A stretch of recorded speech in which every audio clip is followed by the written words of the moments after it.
Bismillahirrahmanirrahim. Assalamualaikum warahmatullahi wabarakatuh. Alhamdulillah wassalatu wassalamu ala sayyidina Rasulillah wa ala alihi wa ashabihi ajmain amma ba'd. Sobat ngajak ngaji yang dimuliakan oleh Allah Subhanahu wa taala, ada pertanyaan yang bagus yang masuk hari ini, yaitu apa sih kewajiban pertama kali seorang hamba? Baik, ini pertanyaan yang bagus dan sangat menarik karena berkaitan dengan bagaimana kita memahami tujuan hidup kita. Baik, sobat ngajak ngaji yang saya cintai dan bahkan Allah Subhanahu wa taala, betapa beruntungnya kita menjadi seorang muslim, menjadi seorang mukmin. Kenapa?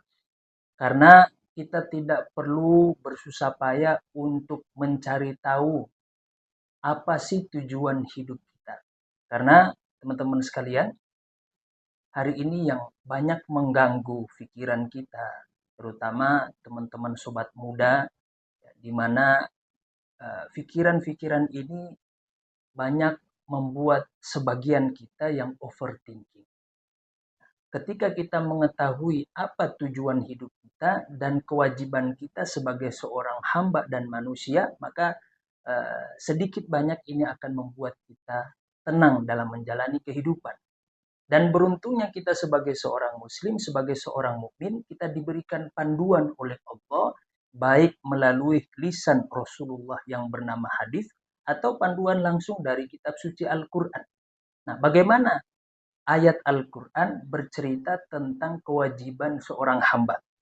Di dalam Al-Quran, Allah Subhanahu wa taala berfirman, memberikan kita petunjuk bahwa kewajiban seorang hamba itu adalah, Allah Subhanahu wa taala berfirman di dalam Al-Qur'an, Allah berfirman, fa'lam annahu la ilaha illallah. Ketahuilah bahwa tidak ada Tuhan yang berhak disembah melainkan Allah.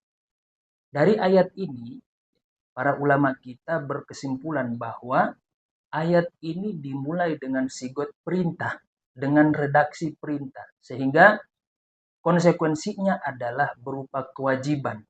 Maka bisa kita pahami dari ayat ini, Allah Subhanahu wa taala mengisyaratkan bahwa kewajiban seorang hamba adalah mengenal Allah sebelum kita menyembah Allah.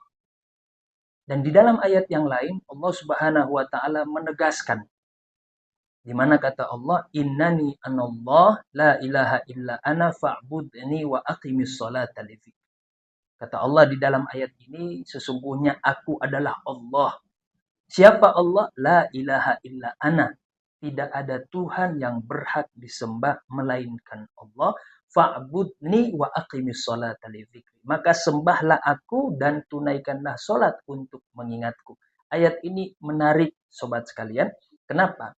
Karena di dalam ayat ini Allah mengurutkan kewajiban kita sebagai seorang hamba. Ternyata Allah memulai dengan apa? Innani anallah. Allah memulai dengan ma'rifat, kenal Allah. Maka kewajiban kita sebagai seorang hamba adalah pertama kali kenali Allah. Allah sebagai Tuhan yang maha ada, Allah sebagai Tuhan yang maha wujud, sudah pasti punya nama-namanya, sudah pasti punya sifat-sifat yang sempurnanya, sudah pasti sebagai Tuhan yang maha ada. Selain memiliki sifat dan nama-nama, Allah juga berbuat yaf'alu ma yasha wa yahkumu ma yurid. Maka sebagai seorang hamba kita harus kenali sifat-sifat Allah. Apa saja sifat Allah? Tentu berbicara sifat-sifat Allah sebagai Tuhan yang maha sempurna, sudah pasti sifat Allah itu semuanya sempurna dan tidak terbatas.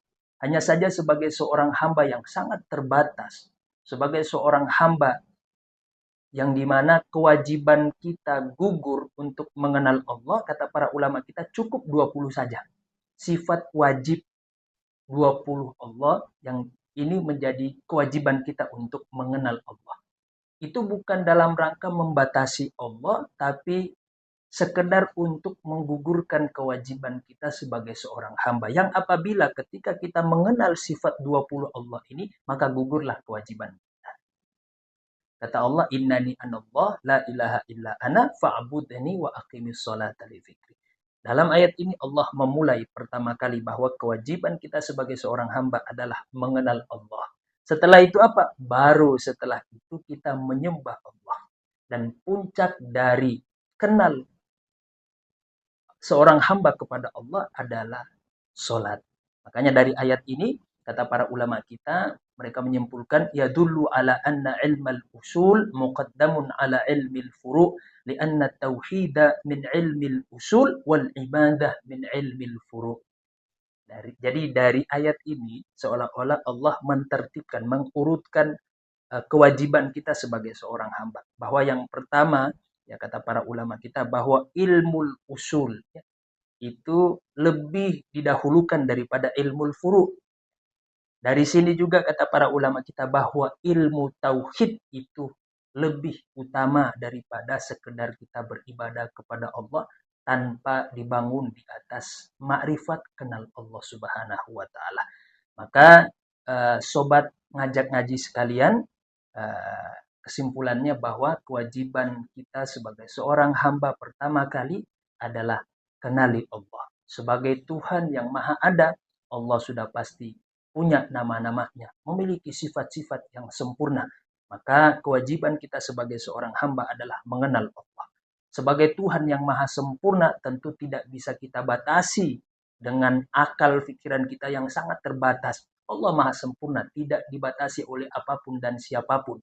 Maka sebagai seorang hamba kita hanya punya kewajiban untuk mengenal sifat 20 Allah. Sehingga ketika kita mengenal sifat 20 Allah ini, gugurlah kewajiban kita sebagai seorang hamba. Terus, apa sih urgensi dari mengenal Allah? Ini menarik sobat ngajak ngaji sekalian. Ternyata mengenal Allah ini selain mempengaruhi kebahagiaan kita, ternyata sobat ngajak ngaji sekalian, kenal Allah ini juga mempengaruhi sah dan tidaknya ibadah kita.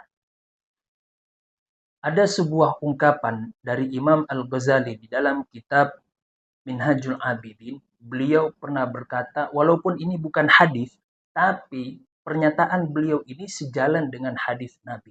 Apa itu? Kata beliau begitu. La tasihul ibadah illa bima'rifatil ma'bud. Tidak sah ibadah seorang hamba kalau dia tidak mengenal siapa yang dia sembah. Dan ini sangat logis, sobat sekalian. Bagaimana kita bisa menyembah Allah kalau kita tidak mengenal siapa yang kita sembah? Jangan-jangan selama ini yang kita sembah adalah berhala yang kita buat di dalam imajinasi kita. Sedangkan semua yang terbayangkan oleh akal pikiran kita, kata para ulama kita, itu bukan Allah. Karena Allah tidak serupa dengan apapun dan siapapun, termasuk Allah tidak mampu dan tidak bisa dibayangkan oleh keterbatasan akal kita. Sehingga disinilah penekanan kewajiban seorang hamba pertama kali adalah mengenal Allah.